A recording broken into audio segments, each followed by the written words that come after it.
So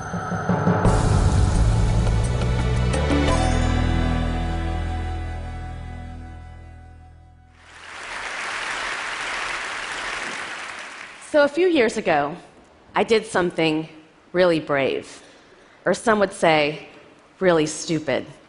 I ran for Congress. For years, I had existed safely behind the scenes in politics as a fundraiser, as an organizer, but in my heart, I always wanted to run.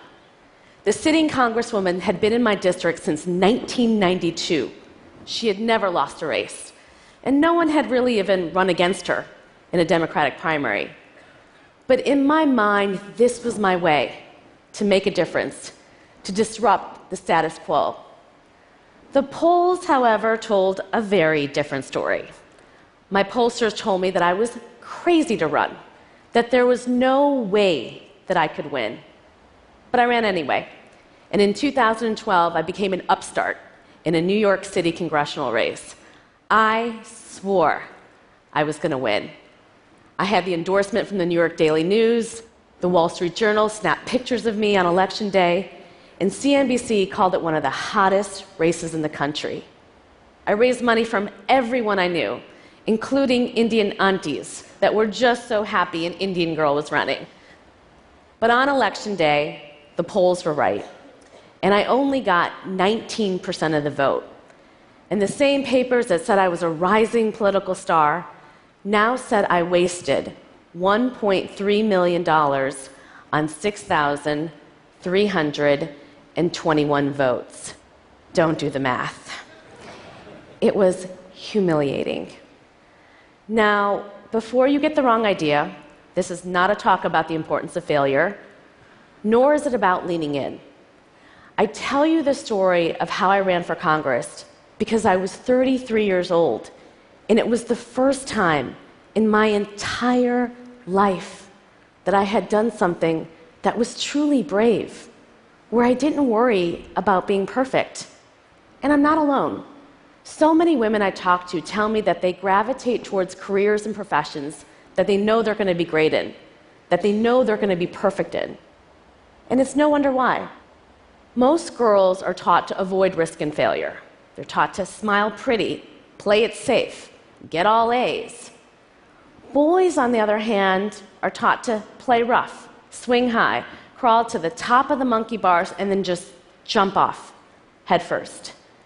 And by the time they're adults, and whether they're negotiating a raise or even asking someone out on a date, they're habituated to take risk after risk.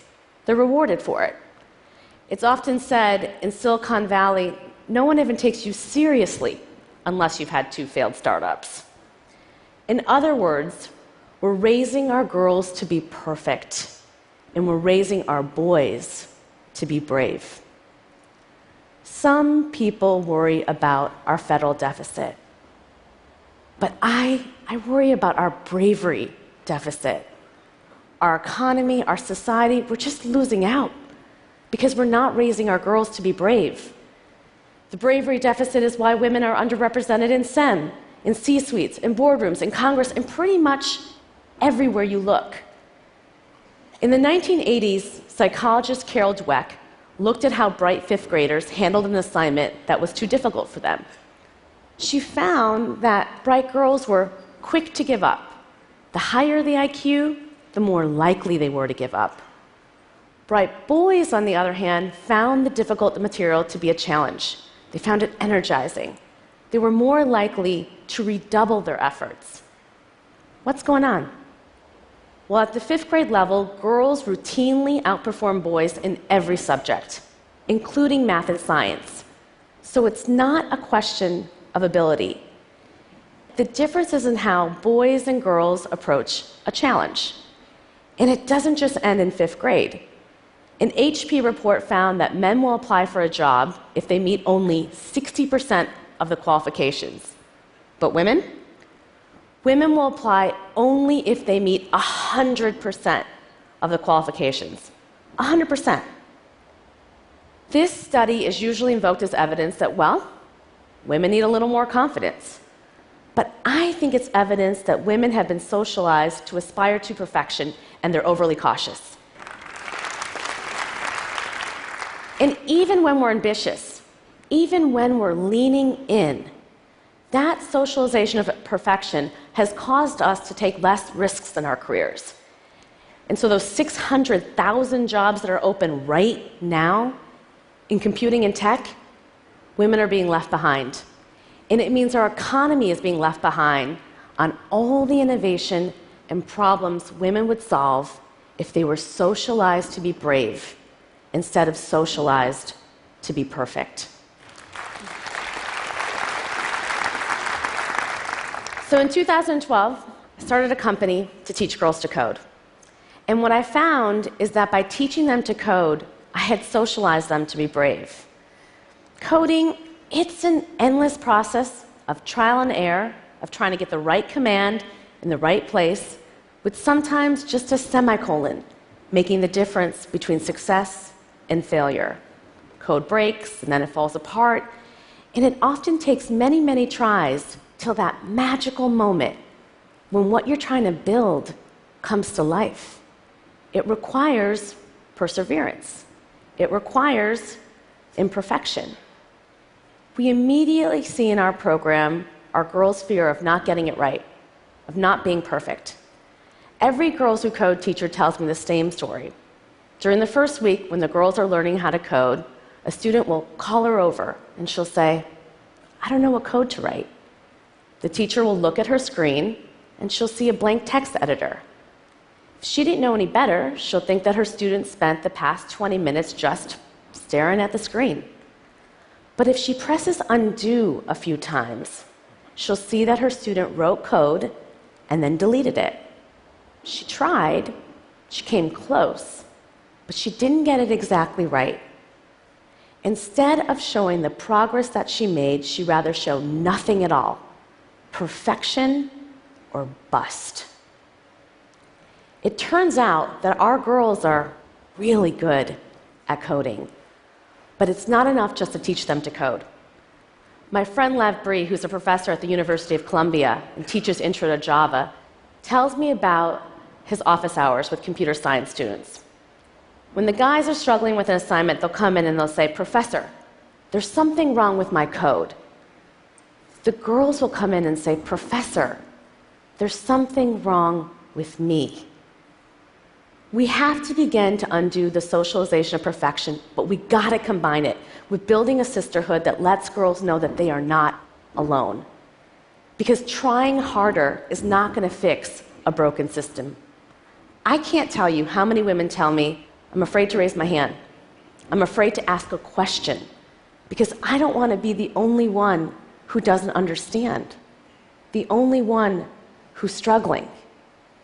When we teach girls to be brave and we have a supportive network cheering them on, they will build incredible things. And I see this every day. Take, for instance, 2 of our high school students who built a game called Tampon Run. Yes, Tampon Run. To fight against the menstruation taboo and sexism in gaming. Or the Syrian refugee who dares show her love for her new country by building an app to help Americans get to the polls. Or a 16-year-old girl who built an algorithm to help detect whether a cancer is benign or malignant, in the off chance that she can save her daddy's life because he has cancer.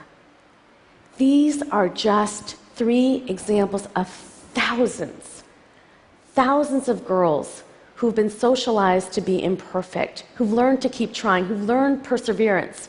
And whether they become coders or the next Hillary Clinton or Beyonce, they will not defer their dreams. And those dreams have never been more important for our country. For the American economy, for any economy to grow, to truly innovate, we cannot leave behind half our population. We have to socialize our girls to be comfortable with imperfection, and we gotta do it now. We cannot wait for them to learn how to be brave like I did when I was 33 years old. We have to teach them to be brave in schools and early in their careers when it has the most potential to impact their lives. in the lives of others. And we have to show them that they will be loved and accepted, not for being perfect, but for being courageous. And so I need each of you to tell every young woman you know, your sister, your niece, your employee, your colleague, to be comfortable with imperfection. Because when we teach girls to be imperfect and we help them leverage it, we will build a movement of young women who are brave and who will build a better world for themselves and for each and every one of us. Thank you.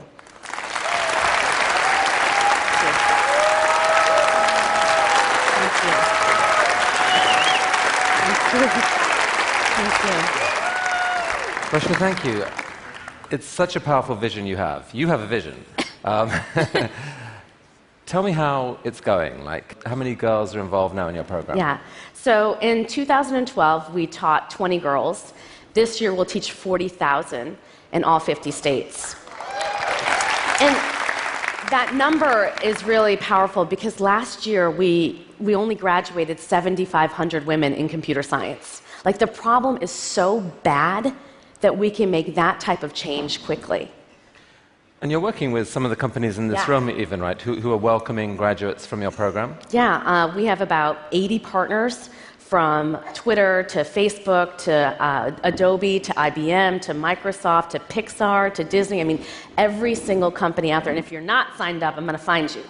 Because we need every single tech company to embed a Girls Who Code classroom in their office.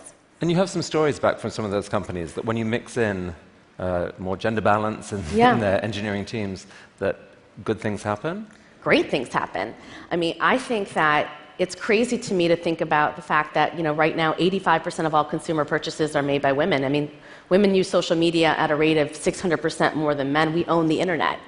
And we should be building the companies of tomorrow. And I think when companies have diverse teams and they have incredible women that are part of their engineering teams, they build awesome things. And we see it every day. Rashmi, you saw the reaction there. You're doing incredibly important work. This whole community is cheering you on. Thank you. All power to you. Thank you. Thank you. Thank you.